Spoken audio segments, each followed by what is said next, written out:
Et au niveau des méthodes curatives contre le mildiou, j'avais testé plusieurs choses. Donc j'avais lu dans un magazine, je crois que c'est Terre Vivante, 4 saisons du jardin bio, que la lécithine de soja aurait des vertus contre le mildiou. Donc moi ce que j'ai fait, j'ai acheté de la lécithine de soja au rayon diététique. Et donc c'est de soja, il existe de tournesol. Et en fait, il y a plusieurs années, j'avais fait des petites expérimentations de façon empirique avec du lait, et j'avais vraiment constaté que le lait, je sais pas pourquoi, et je sais pas quelle molécule active, ou est-ce qu'il y a un effet boostant, ça a tendance à booster la tomate ou éliminer le mildiou.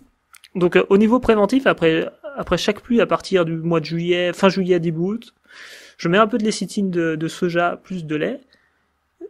Et donc ce que je fais, la lécithine c'est assez dur à mélanger avec l'eau, et donc je prends un moule à soupe et je passe au mixeur à soupe, au mixeur plongeant. Et vraiment là, si je vois du mildiou sur les tomates, je vais mettre du bicarbonate de soude. Donc j'avais fait une vieille vidéo. Et donc les doses que j'avais testées et qui marchent assez bien, c'est entre 1 à 10 grammes. Donc moi j'ai fait 3 catégories. Faible attaque du mildiou, j'ai mis 1 gramme par litre de bicarbonate de soude ou de sodium, c'est la même chose.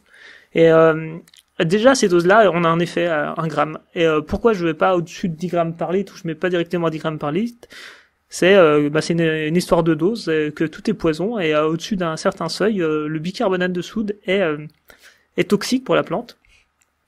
Et d'après certains commentaires, ça pourrait réduire l'émission de fleurs. Mais moi, je l'ai pas trop constaté, donc je dépasse rarement les 1 à 3 grammes par litre. Et ça fonctionne, en fait, car depuis 5 ans que je fais le bicarbonate de soude, et je n'utilise plus du tout de cuivre. J'aime pas en utiliser. Le cuivre, c'est quand même un métaux lourd pour le sol. Il fait partie des métaux lourds. Donc le bicarbonate de sodium, il a pas un effet de tuer le mildiou, il va le bloquer, il est fongistatique.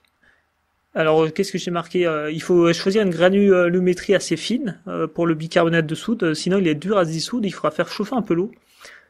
Et après attendre qu'elle refroidisse. Pour la lécithine de soja, je crois que ça coûtait pas très cher, mais il faut vraiment, c'est dur à dissoudre, et donc moi je passe le mixeur.